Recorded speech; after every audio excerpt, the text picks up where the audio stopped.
¿Qué se les viene a la cabeza cuando escuchan religión, cultura o fe? Bienvenidos, gente, a otro programa. En esta ocasión quiero presentarles a una persona que sabe mucho del tema, Ángel Velázquez. ¿Cómo estás, ¿Qué Ángel? tal, Fernando? ¿Cómo estás? Muy Mucho gusto. bien, mucho gusto. Qué gusto tenerte aquí. Siempre cuando viene un invitado acá, le hacemos la siguiente pregunta. ¿Con qué aflojas la lengua? ¿Qué te gustaría tomar? Puede ser una cervecita, muchas ¿Ya? gracias. Como no vas a tomar solo, entonces dos de aquí. Ok, A ver, Ángel, gracias. mientras sigo abriendo esto, Claro. cuéntanos. Cuéntanos un poquito de ti. Eres de aquí, de Saxilí, ¿verdad? Naciste aquí. ¿Cómo fue tu niñez, tu adolescencia? Chévere. No, primero, muchas gracias por la invitación a ti, a Guido, en este programa que me parece espectacular, muy genial la idea y muy original. A ver, yo nací acá, soy saquicilense 100% y con el alma, nací en un 12 de octubre de 1985, Okay. Día de la Interculturalidad, justamente día antes conocido como Día de la Raza. Ahora Sí. es Día de la Interculturalidad, cuando Colón supuestamente descubrió, ¿no? Bueno, nosotros tenemos otra teoría de la invasión, invadió a América. Me crié acá, casi toda mi vida he pasado acá. Eh, Estudié en la escuela Nuestra Señora de Pompeya, acá muy tradicional. Luego tuve mis estudios secundarios en el Colegio Hermano Miguel en La Tacunga. Tuve la oportunidad por el esfuerzo de mis padres y bueno, también por esfuerzo propio, estudiar en la Universidad Católica de Quito, una Ujú. licenciatura en Comunicación con mención en Periodismo. Eh, Como digo, un poco becado incluso. Me gradué bastante bien de ahí y empecé ya mi vida profesional, un poco incursionando en una productora de justo de Claudia Arteaga Serrano. Ya, qué chévere. Estoy hablando hace mucho tiempo atrás ya. Ya. Luego de ello me dediqué más a la docencia y me llamó la docencia puesto que desde pequeño, o sea, desde joven me encantaba la docencia. O sea, yo siempre cuento la anécdota en esta cuestión de la docencia que yo me crié en una escuela unidocente. Mi mamá fue profesora casi por 40 años, fue profesora por 40 años. Ujú. Y yo me crié con ella en las escuelas donde ella daba clase y justamente en la que mayor parte me crié yo fue en una escuela rural en Tuacaso, Ah, ok. unidocente. Entonces ahí ella daba clases a todo era esa antigua modalidad que había antes, que ella era la única profesora de toda la De escuela. todo, claro, de todas las Entonces materias, ¿no? los primeros amigos míos de mi niñez, de mi infancia, de 3 4 años, fueron los alumnos de mi mamá, gente de campo. Y yo creo que eso te va marcando la vida. Claro, totalmente. Y de ahí, bueno, tengo algunos estudios más, uno en comunicación corporativa en la UTPL, en Andina, justamente una maestría en gestión de la cultura y patrimonio, que es la que ya encaminó mi vida hacia la cuestión cultural, una maestría en guiones audiovisuales de la Universidad de La Rioja de España y ahorita estoy Ay, terminando ya mi doctorado en dirección de proyectos en Universidad de México, en la Benito Juárez. Entonces, me apasionó la docencia, soy académico a tiempo completo, amo la docencia y la investigación. Y eso es lo que un poco puedo decir. Soy cantante también, me encanta la música, soy cantante dentro de los grupos culturales, estudié canto un poco en la universidad, entonces me dedico bastante a la composición, al canto, también escribí y he escrito un par de libros también, uno de poesía, otro de narrativa corta, de cuentos. He escrito guiones, obras de colegio, o sea, ya un poco metido en ese ámbito, ¿no? Y en investigación también. qué genial. O sea, ¿cuándo fue tu cumpleaños entonces? 3 días. Hace 3 días del jueves, El jueves, el miércoles. miércoles. Salud por eso. Salud. Feliz cumpleaños. Gracias. Tú hiciste una tesis muy interesante sobre el arrastre de caudas que celebra aquí en Saquicilo los Viernes Santos.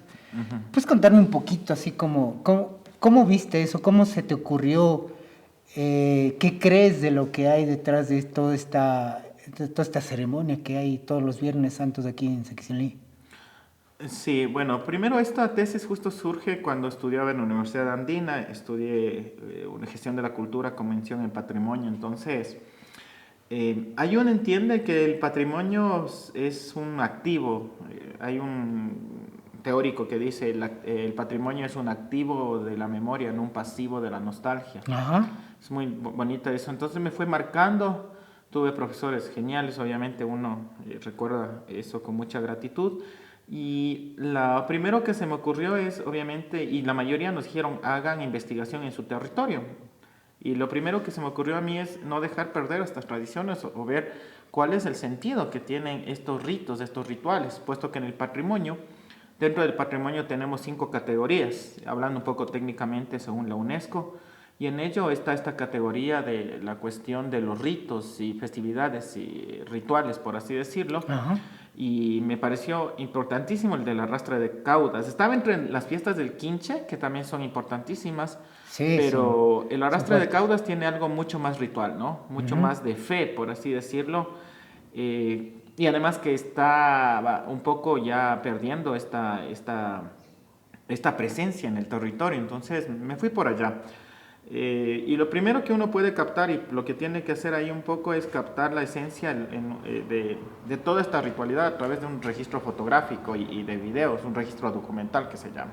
Ujú. Y ahí uno puede irse adentrando en que todo esto se traduce en un sincretismo de culturas, que yo lo llamo así, es una, no voy a decir una teoría propia, pero es algo que yo lo llevo muy. ¿Podríamos explicarnos así como que qué es el sincretismo de cultura como para desaznarnos un poquito?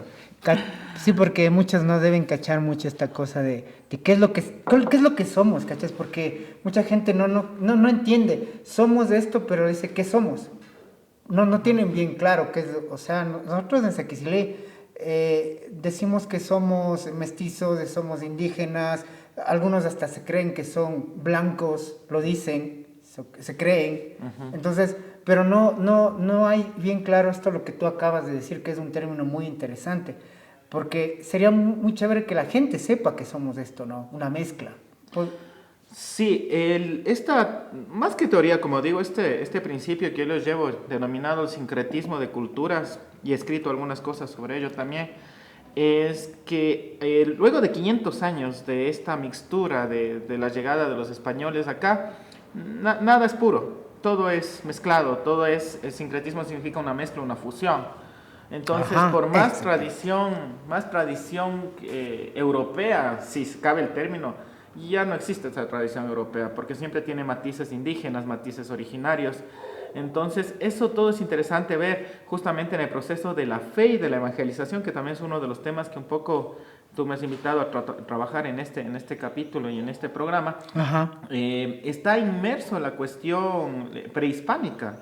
Sí, es muy claro esto que, por ejemplo, San Juan, San Pedro, San Pablo, todos son en junio, y se lo disfrazó para el proceso de evangelización en lo que era el Inti Raymi originalmente, se lo disfrazó de San Juan, San Pedro y San Pablo. Claro, ajá. Y así podemos hablar del Hapag Raimi, que era el solsticio de diciembre. Como la Navidad. Como Igual. la Navidad. E igual la Semana Santa, el Pauca Raimi. Ajá. Entonces, cómo este proceso evangelizador fue sincretizando y utilizando elementos propios de la cultura andina, esa es otra cuestión. Yo, como digo, si no nos une lo mestizo, que nos una lo andino, porque lo mestizo no existe en realidad.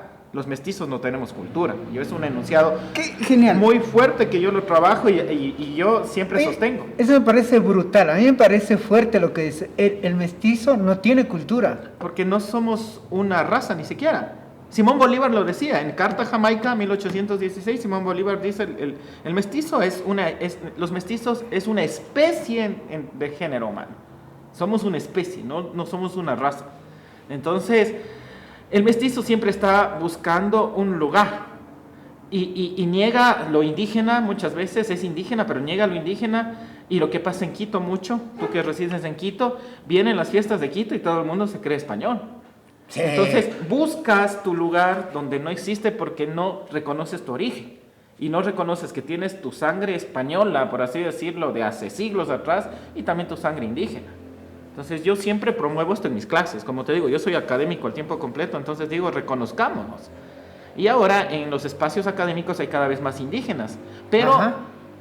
muchas veces los adolescentes sobre todo no se reconocen todavía como indígenas. Y es fuerte ese proceso. Les cuesta, ¿no? Sí, en la unidad educativa que trabajo en la mañana, hay gente que los padres se visten como indígenas, son indígenas, Claro. pero ellos ya es como que, no, yo quiero ser mestizo.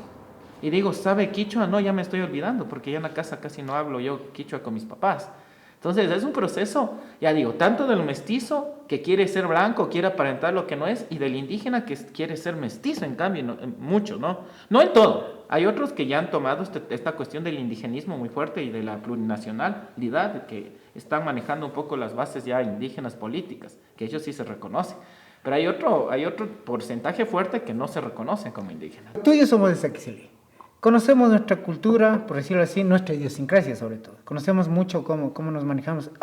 Siempre se ha tenido esa discusión de que Saquicilí tiene cultura, cómo es su cultura, cómo es esto, cuál es la identidad que hay. Pero bueno, antes de ir a ese paso, yo quería acotar, sobre todo preguntarte y ver qué opinas de esto. Mira, Saquicilí es un pueblo donde hay una mezcla total, pero aquí sí nos blanqueamos. Justamente. Aquí sí nos blanqueamos, o sea, llamas indio. Al que no es del centro, al que no nació en el centro, o que no tiene el apellido, o que no suene apellido de derivación indígena. Al que no tiene un apellido de la Vega, por decirlo así. Bueno, no vamos a decirlo, sí, porque si no se nos van a resentir la gente. Pero lo digo justamente, no quiero nombrar a nadie, pero sí, justamente eso digo, o sea, hay gente que sí, o sea, se blanquea full. Y claro, lo que tú dices es verdad, porque hay personas que vienen a las comunidades indígenas, llegan acá y sus hijos ya no quieren pertenecer, porque sienten que son discriminados, ¿no? Porque en las escuelas hay discriminación también. Bastantísimo. Es fuerte. Y siempre se pelea con eso. Y no solo a los indígenas, a los afros también. Justo esta semana en clase, que bestia, ha sido como para traerlo acá a colación en el programa. Yo observé y noté cómo le hacían discriminación a un adolescente afro en la unidad educativa donde doy clases en la mañana. Entonces como que, y hasta los profesores, y uno es como que, a ver, que algo está pasando aquí. Digo, respeten, porque eso no es un chiste. Está en la Constitución y todo, y bueno, ahí entrando al ámbito académico y se quedan así como profe, pero es que a los profes también se mofan. Digo, no, eso es discriminación, y es un tema delicado. Es que está normalizado. La discriminación está normalizada. Son estereotipos. Y de la normalidad le quedamos. Hay algo sé que en la escuela, una escuela de aquí, pasó algo así. Hay una niña que es afroecuatoriana. Y sé que todos los niños me contaban, ¿no? Fue una profesora que trabaja justo ahí, me contaba, me decía, mira, pasó este caso interesante, y todos los niños se quedaron un poco asombrados al ver una persona diferente. Y digo, wow, entonces Saquicilí sí somos bastante clasistas y racistas, pero en un tono demasiado fuerte, creo, no sé. Sí. Dime tú. Yo me atrevería a decir no solo Saquicilí, en general la cultura latinoamericana. Yo siempre hablo de dos bloques fuertes, la cultura andina y la cultura latinoamericana, ¿sí? Hay veces que nos unimos como un puño para lo positivo, pero también para lo negativo. Y dentro de esta cultura latinoamericana en general y cultura andina en particular, existe bastante racismo.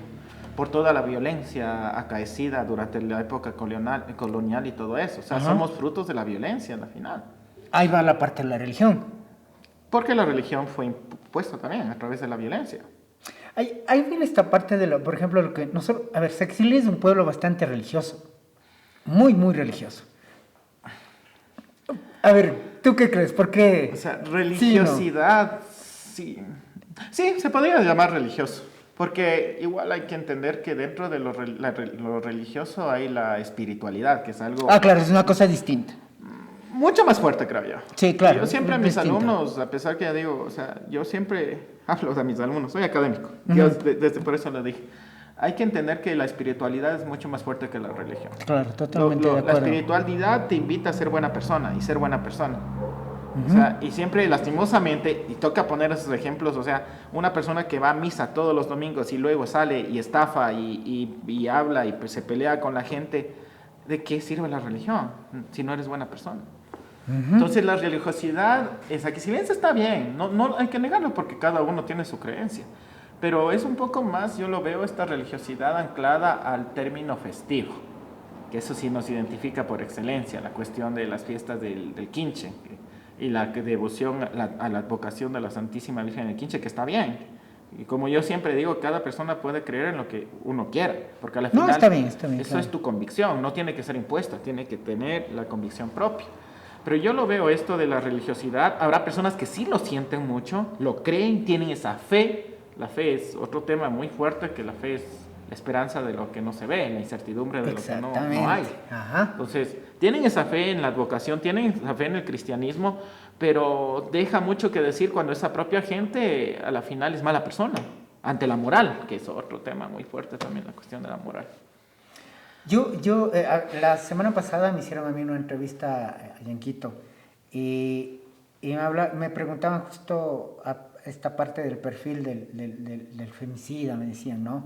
Sí, lo vi. Y ahí me decían que cómo se identifica esto. Bueno, yo traje a cotación mucho la parte de cómo vivimos aquí en Sequicili y le decía a la entrevistadora, me parece muy interesante, sobre todo, que nosotros aquí veneramos a una figura femenina, pero no tenemos bien claro cómo es una figura femenina y o sea, el machismo nos brota por los poros. Es medio complejo y es justamente esta parte donde se mete solo religión, más no hay una cuestión de espiritualidad. Porque si uno vamos más atrás, la figura femenina, y si lo vamos a la cuestión de la cuestión andina, es la Pachamama, claro, personificada en la Virgen María. Y así se lo vendió. Y los religiosos, los evangelizadores fueron tan astutos, por así decirlo. Sí, soy bastante crítico. Así que si esto llega a mi trabajo, ya estoy votado. Entonces los evangelizadores fueron tan meticulosos en trabajar justo estos términos, cómo hacer una advocación en cada lugar que te recuerda a la Pachamama, a la fertilidad, a la Virgen, a la bendición de la tierra y todo eso. Entonces, la figura femenina en la cultura andina es súper fuerte, ahí hay una dualidad. Sí, y todos dicen, no, es que los indígenas son más machistas porque cuando están tomados les pegan a las mujeres o son más violentos. Eso viene a causa de la violencia de la colonización. Porque antes del proceso de invasión, de colonización española, según la chacana justamente, que es el símbolo por excelencia del mundo andino, hay la dualidad, la complementariedad. ¿Sí? La mujer se encargaba de mantener en orden la casa, de mantener la economía, de manejar, de cuidar a los hijos, estaba bien, mientras que el hombre también lo hacía su papel, pero no como machismo, sino como dualidad, como complementariedad. Entonces eso es muy interesante de ver, que lastimosamente a través de la cuestión invasión española vino la cuestión machista, yo lo veo así, porque vinieron solo hombres además en los primeros viajes. Entonces, sí. Y la manera de alguna manera es lastimosamente violar a las mujeres de acá, y ahí viene todo el proceso ya genético incluso de violencia. Entonces es muy interesante analizarlo. Sí, oye, y con esto de la religión y toda esta parte de lo que tenemos, ¿no? Nosotros como cultura de Sequicili, ¿crees que somos cruchupas y mojigatos? Mira, nosotros los hombres, sobre todo, yo veo mucho en las mujeres, yo capto mucho esta fe, esta parte de creer, más de una cuestión de devoción. Pero yo he visto a los hombres, y les he visto en la misa, en los actos religiosos, y los hombres a veces tienen esta parte de identificarse con la figura de la madre, con la Virgen del Quinche, ¿no? Claro. Tienen mucho esta situación de la figura de la mamá, pero no replican mucho porque al fin y al cabo el discurso de la madre, aquí en Sequicili, en Latinoamérica mismo, no solamente aquí, pero aquí tal vez por ser un pueblo más pequeño y todo esto se ve mucho. El discurso de la madre igual es machista. Entonces el discurso de la madre le dice, ¿sabes qué? La Virgen cayó, la Virgen no habló, la Virgen hizo caso a la figura de Dios, Dios patriarcal, Dios hombre. Y replican lo mismo, y las mujeres pues se quedan calladas, y el hombre tiene este derecho a ser infiel, este derecho dado incluso desde una parte de un discurso de religión, que al fin y al cabo es una subyugación, por decirlo así, ¿no? Y eso viene desde lo judeo-cristiano, porque si uno se va a la Biblia, la cuestión de Deuteronomio, bueno, todos los libros de la Biblia como tal, ahí habla de estas leyes que pone Yahvé a su pueblo, y una de esas es justamente que el hombre sea la cabeza. A ningún momento no hay figuras femeninas que lideren, por así decirlo, el camino del pueblo de Dios, el pueblo elegido, el pueblo de Israel. Entonces ahí viene una vez más la teoría del sincretismo. Somos un sincretismo total. Viene la cuestión andina, viene la cuestión europea y viene la cuestión de lo judeo-cristiano, que es la religión cristiana. a la final. Que obviamente es Cristo, es Jesucristo, pero antes de Jesucristo hay toda una historia del pueblo judío y toda una santa Biblia que te habla 46 libros en el Antiguo Testamento acerca de eso, que hay la figura patriarcal. Ajá. Y el hombre tiene que ser el salvador. Entonces, es complicado. Son siglos y siglos de historia que genéticamente se traduce en una subyugación de la mujer, si vamos a eso. ¿Qué necesitas, Exili, para cómo cambiar el chip? La sociedad es Exili. Bueno, no somos, yo creo que, a ver, no digo que hay personas que están como que viendo, teniendo otra mirada, pero la gran mayoría todavía quedamos. Hay discursos todavía de mujeres, de hombres, que tienen este discurso, el que tú dices, ¿no? El patriarcado, el que el hombre es superior por ser hombre, y la mujer tiene que callarse y se queda ahí, ¿no? ¿Cómo crees que podríamos como que empezar a tener un cambio social? Mira, yo creo que las nuevas generaciones ya están rompiendo ese ciclo negativo. Si siempre se habla en modernidad ahorita, en las teorías modernas de todos los campos, sobre todo en los campos de la psicología, en los campos de la comunicación, en los campos humanísticos y sociales, de romper un ciclo, ¿sí? Yo no le, o sea, por ejemplo, si a mí me pegaron, mi abuelo le pegó a mi papá de chiquito y mi papá me pegó a mí de chiquito y yo tengo que pegarle a mi hijo de chiquito, o sea, es un ciclo negativo a la final. Entonces, yo veo que en algunas nuevas generaciones se está rompiendo el ciclo. Pero cuando esas nuevas generaciones toman esa conciencia de equidad de género, de igualdad y de todo este cambio de una sociedad más equitativa. En cambio, en otros casos, los jóvenes lastimosamente por vivir en la superficialidad, en la relatividad que viven, no ponen conciencia en estos cambios. En el mundo líquido que dice... La posmodernidad líquida de Bauman. Bauman, ajá. Entonces, mientras tengan su celular y sus redes sociales, su internet 24/7, no ponen atención a nada de estos cambios. Y siguen manteniendo esos patrones de violencia, de género, de alcoholismo, de todas estas cosas, ¿no? Entonces, hay en otras casas que intentamos romper este ciclo y decir, no, todos somos iguales.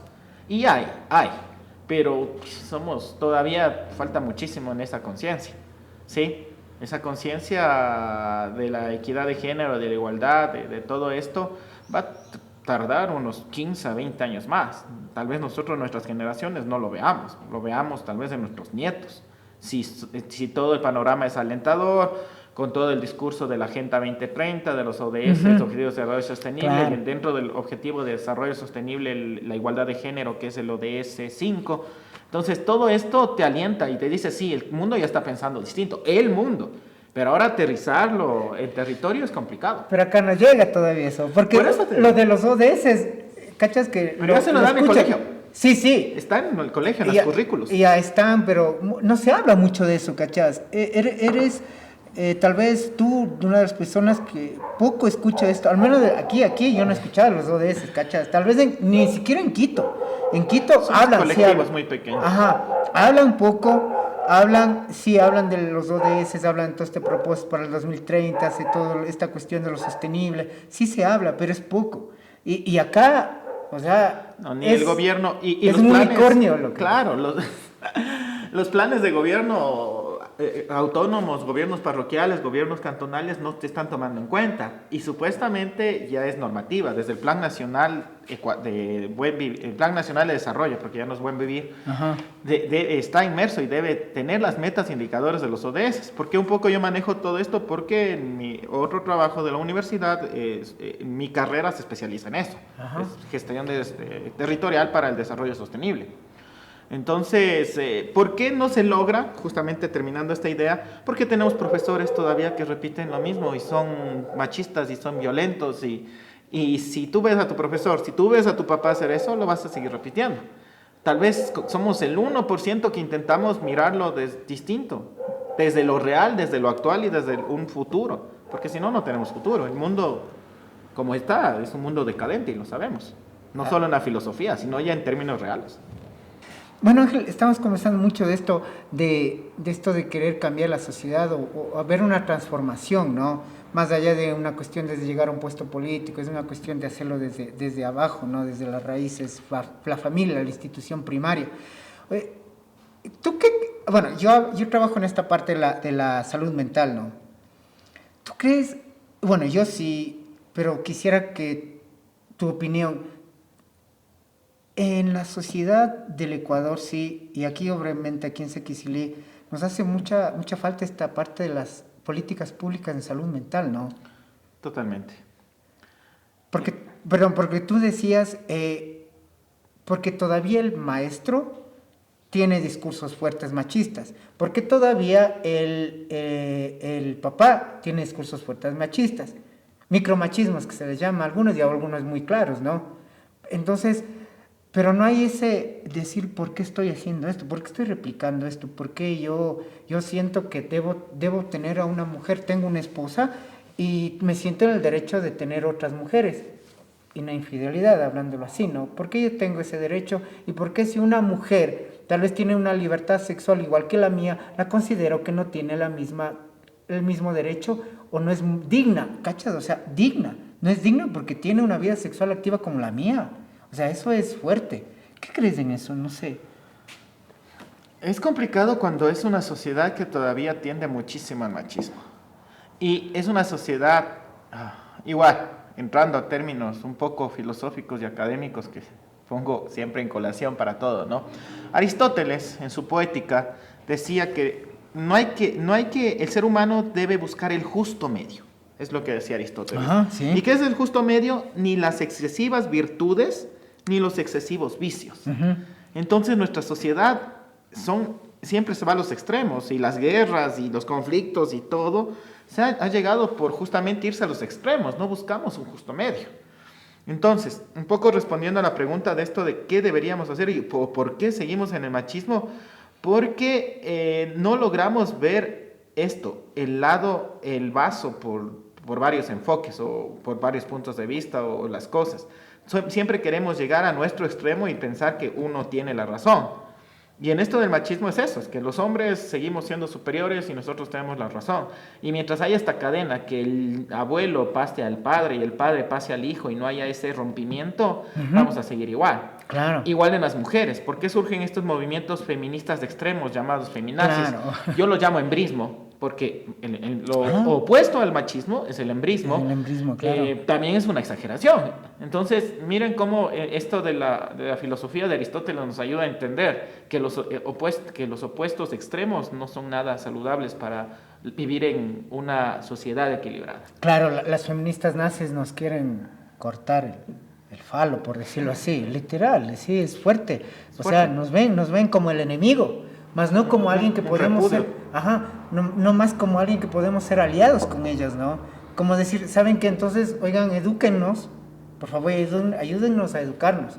Ni siquiera se dan ustedes pueden ser parte de esto, sino... No, ¿y por qué viene eso? Por los extremos. ¿Por qué? Porque siempre están a la defensiva ante un discurso machista de ciertos grupos que todavía, en hombres que todavía existe este discurso. Y cuando uno quiere hablar con una feminazi o con un grupo feminista extremo, como quieran denominarlo, es a la defensiva, hay un bloqueo. Y tú como psicólogo, tú sabes más de eso que yo. Entonces, cuando uno está bloqueado, está bloqueado. No puedes hacer mucho ahí, aparte que parar un poco, tal vez retomar en otra situación, pero cuando alguien se bloquea es muy complicado. Y es ese discurso de defensa, a la defensiva. Claro. Y te sacan toda la cuestión de la violencia de género y todo eso que ha habido a lo largo de los años, que está bien. Pero ahora, ¿qué hacemos para cambiar? Cortarnos el falo, ¿no? Claro. Entonces, es el extremo. Los extremos le hacen daño al mundo. Claro, literal. O sea, sí es fuerte, sí es fuerte. Y bueno, aquí todavía no se da, ¿sabes qué? Aquí en Sequicilí todavía no se habla mucho de esta parte del feminismo, ¿no? Desde un equilibrio, ¿no? Desde un extremo, ¿no? Porque sería bien fuerte que existe esto aquí, pero no sé. Ahora que vamos a esto de las elecciones, ya se van a llegar las seccionales. Sí. Yo creo que sería muy importante que de estos espacios demos ciertas recomendaciones, porque está bien que los candidatos escuchen un poco al pueblo y escuchen esta parte de lo que nosotros también podemos aportar, ¿no? De ciertos espacios. ¿Qué crees que sería como que medio factible para que la sociedad... A ver, es chévere que alguien me haga la calle bonita, ya. La tuya y la mía, de mi papá, está chévere, ya. Es bacán, ya. Pero el cambio social, o sea, ¿yo qué hago con algo bonito si no, tal vez no lo sé cuidar después, ¿no? Claro, no hay mantenimiento, no hay una buena planificación. o simplemente la gente no lo valora, ¿no? Quizá, y va, o sea, lo material no está valorado porque nuestro pensamiento no está hecho para utilizarlo bien, no estamos educados para Sí, utilizarlo bien. porque no hay participación ciudadana. Eh, Entonces, si vamos a la cuestión política, que es otro tema apasionante que nos daría otra noche más entera solo de hablar de política. En la política, primero debe haber participación ciudadana, colectivos. Sí, y si vamos a eso, que esos colectivos tengan voz y de esos colectivos hagan representantes y esos representantes a toda la cuestión de ya la política partidista. Pero la gente no está comprometida con la política, nosotros mismos no somos protagonistas del cambio porque no nos importa. ¿Y por qué este concepto de no importarnos? Por la corrupción. Ahí viene otro falla estructural que se ha venido dando en Latinoamérica a lo largo de los años. La corrupción decepciona. Yo mismo, yo no me siento representado. Yo todas las elecciones voto nulo, todas. Absolutamente todas. Y me decían, no, pero no estás ejerciendo tu derecho al voto, que no sé qué. Digo, pero es que no me siento representado. No me siento. Y ahí viene esto. ¿Por qué no me siento representado? Porque lastimosamente, toda la cuestión política está enmarañada en una corrupción terrible. Sí, si hiciéramos bien las cosas, como algunos sistemas democráticos que son buenos, sobre todo los europeos, ciertos países europeos manejan la democracia espectacularmente. Primero hay estas mesas participativas, esta participación ciudadana, pero de largo alcance y que todos participen. Y de ahí voy dando ideas, que no se quede solo en la callecita que ya me pavimentan o me adoquinan y ya está. claro. Llamar, aquí está su obra, ahora cuidemos y participemos todo, empoderemos. Y si alguien daña, ustedes pagan, no como multa, sino como compromiso. La gente, el mundo está, lastimosamente, yo siempre lo promuevo, el mundo está abocado a hacer las cosas por miedo, porque ya me castigan. Condicionamiento, conductismo, Pavlov. Ajá. No porque me da las ganas de hacer las cosas bien y porque lo siento de corazón. Y ahí viene un poco, ahí sí viene un poco la religión de la que yo me he empapado un poco, un personaje espectacular que conocí hace muchos años atrás y del cual yo siempre me declaro discípulo, que es Padre Remo Segalia, que hizo una obra espectacular acá en la provincia de Cotopaxi. Fue rector del hermano Miguel, rector de la unidad educativa hermano Miguel. Es hacer las cosas por amor y no por obligación. Si tú haces las cosas por obligación, no funcionan, no sirve. Claro. Hacer las cosas por obligación. Y es eso. O sea, yo estoy condicionado a que la mala nota en la cuestión académica, o a que si me robo la luz me van a multar, o a que si me robo las alcantarillas, la cuestión, por ejemplo, que pasa muy común, del metal, me van a multar, y así. El mundo vive en un total condicionamiento. ¿Y por qué no podemos ser seres libres? Y bueno, ahí estoy hablando ya de otra cuestión distinta, como una anarquía bien manejada. ¿Sabes qué? Sistemas anárquicos que a mí me llaman mucho la atención, pero el ser humano no está preparado para eso. Borges decía que Latinoamérica no está preparado para la democracia, que debíamos vivir en anarquía, decía Borges. Y sí, hay algo medio interesante, claro, en pequeños gobiernos locales, ¿no? Claro, es que la anarquía no funciona a nivel global o a nivel... La anarquía es un sistema político que funciona en gobiernos, comunidades pequeñas. Claro, comunidades pequeñas, claro, porque Ecuador para nada en esta parte de ser, saber elegir. Si ni siquiera podemos elegir bien a nuestra pareja. Yendo un poquito a cerrar, si existiera, digamos así, vamos a imaginarnos un mundo alternativo, un mundo paralelo aquí en Saquicilí, ¿qué pasaría? ¿Tú cómo verías Saquicilí si de pronto dicen, bueno, ya no hay la fiesta de la Virgen del Quinche, se acabó, no hay como cuestión religiosa? ¿Qué pasaría con Saquicilí? A ver, ahí viene la identidad. Okay. Es otro término fuerte dentro de la cuestión antropológica y sociológica, ¿no? La identidad de un pueblo o la identidad de un colectivo se basa en tener un símbolo, algo icónico o algo simbólico. Entonces se perdería el rumbo y buscarían otra fiesta. ¿Por qué? Porque el ser humano por naturaleza, y desde que es colectivo, necesita momentos de unión y cohesión social. Esa es la palabra en antropología, en sociología, la cohesión social de los pueblos para poder sentirse sociedad, comunidad. Porque si no, fueran seres individuales, cada uno huraño y monótono por todo lado. Pero los pueblos indígenas no se sienten identificados con la festividad de la Virgen del Quinche. Porque no es propia de ellos. O sea, si tú le dices Inti Raymi, totalmente de acuerdo. Pero si es con la Virgen, ¿por qué? porque ya hay esta, de alguna manera, esta reacción en los últimos, ya desde el 92, que fue el gran levantamiento indígena, a que la religión fue impuesta. No van a acompañar del todo. Y se acompaña y todo es más por compromiso de que en el barrio te piden y que acompañes, en el caso de la Virgen del Quinche. La fiesta de la Virgen del Quinche es manejada por el centro. Claro. Y los barrios como que están obligados o comprometidos muchos sí por la devoción, como lo digo. Hay gente que sí lo hace por devoción. Se la cree. Sí, hay otros que lo hacen ¿por qué? Porque te necesito hacer la fiesta porque si no el barrio queda mal. Entonces, es complicado. Oye, eso del barrio queda mal. O eres desplazado, ¿no? O sea, si digamos ya no le toman en cuenta. Tú eres miembro de un barrio, ¿no? Por A o B no pudiste o no quieres como que aportar económicamente para la fiesta. Te desplazan socialmente, ¿no? Sí, y como te digo, o sea, si no existiera la Virgen del Quinche, se retomara San Juan. Y si no existiera San Juan, el arrastre de caudas, si no finados. Pero el ser humano es un ser social y en esa sociedad las rituales, las celebraciones son indispensables para la cohesión social. O sea, Saquicilí es... No solo Saquicilí, pero bueno, si estamos acá, hablemos de nuestro contexto. Hablemos de aquí, digo, o sea, Saquicilí, desde aquí, o sea, el centro, lo fuerte es la Virgen del Quinche. Somos, por decirlo así, esa es nuestra figura de la Virgen, la figura de la Madre, la figura... Porque es muy interesante para analizarlo desde ahí, ¿no? Sí. Porque ahí sí, cachas que... Yo lo digo de la parte de lo psicológico y la psicología social, ¿no? Imagínate, somos hijos.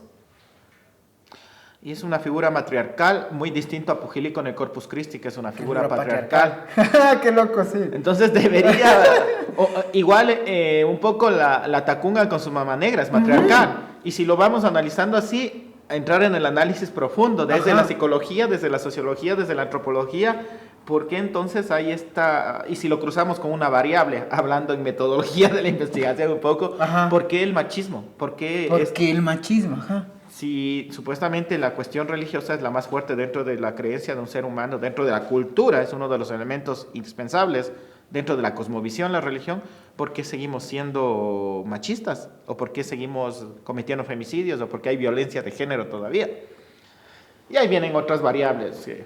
Por ejemplo, tener una alcaldesa aquí, yo lo veo muy complicado.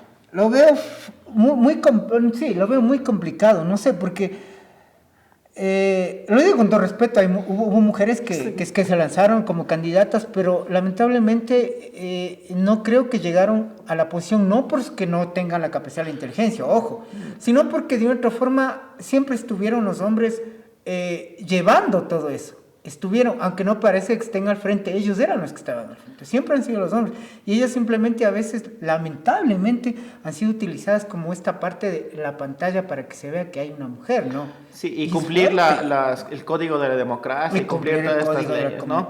Los imaginarios sociales son complicados. Acá en nuestro pueblo, y lo queremos con el alma, por eso estamos haciendo esto. Totalmente, o sea... Los imaginarios son muy complicados, y estos imaginarios cambiarlos son cuestiones generacionales una vez que rompamos ese ciclo. Y somos muy pocos los que intentamos o nos atrevemos a romper ese ciclo. 2 minutos. Y andamos calladitos por ahí. O sea, y la gente que sigue repitiendo ese mismo ciclo es la que tiene protagonismo, por ejemplo. Y no es que yo quiera, porque yo soy feliz con mi vida ahorita. Tengo mis hijas, tengo mi mujer y yo soy feliz. Pero nos falta romper esos estereotipos, esos imaginarios para tener un nuevo Saquicilí, una nueva forma de ver las cosas. Genial, Ángel. Sí, es verdad, todos nosotros estamos tratando de dar poner un grano de arena para cambiar la sociedad, no solamente la Saquicilí, sino de la sociedad ecuatoriana.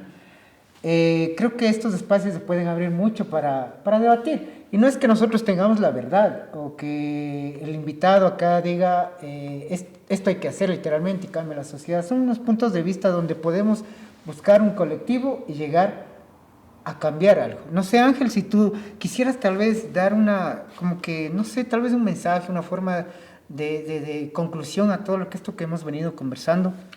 No, primero agradecerte a ti, Fer. Sí. Agradecer a Guido, que creo que está de productor, director, y atrás etcétera.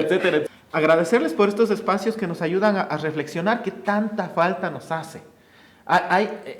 Habría que trabajar, y esperemos que se pueda, un poco desde la Casa de la Cultura, de pronto, si se podría abrir estos espacios de la extensión Saquicilí también, saludo a Luis Eduardo como coordinador, abrir un colectivo de pensamiento, que es lo que nos falta.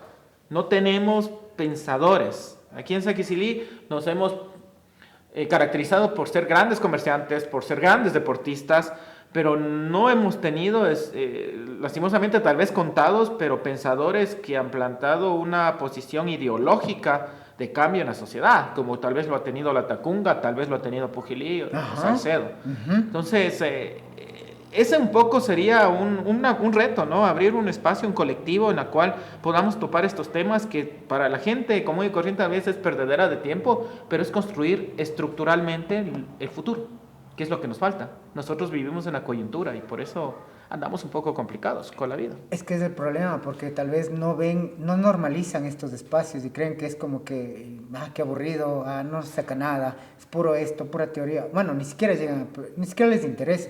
Pero creo tal vez justamente por eso, porque no se abren estos espacios. Sería muy interesante que gente como tú, como mucha gente que sabe. Gracias. Aquí en Saquicilí, y claro, unirse y lograr ver si es que logramos justamente cambiar estos estereotipos que hay y romper paradigmas muy fuertes que están en la sociedad. Cambiar el chip, como dice. Romper el ciclo. Ajá.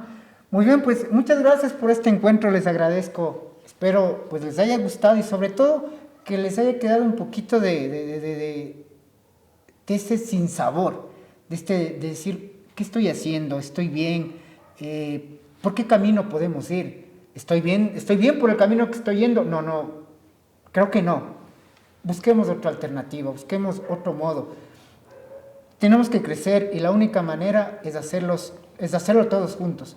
Creo que este es un espacio donde podemos hacerlo. Lo hicimos ahora de una forma, hablamos mucho más fuerte, más serio, de una forma incluso más técnica.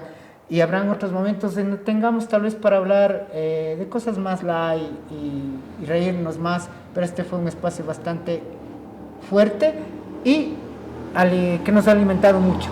Gracias, Ángel, y salud Salud, muchísimas gracias. Gracias. Salud. Salud.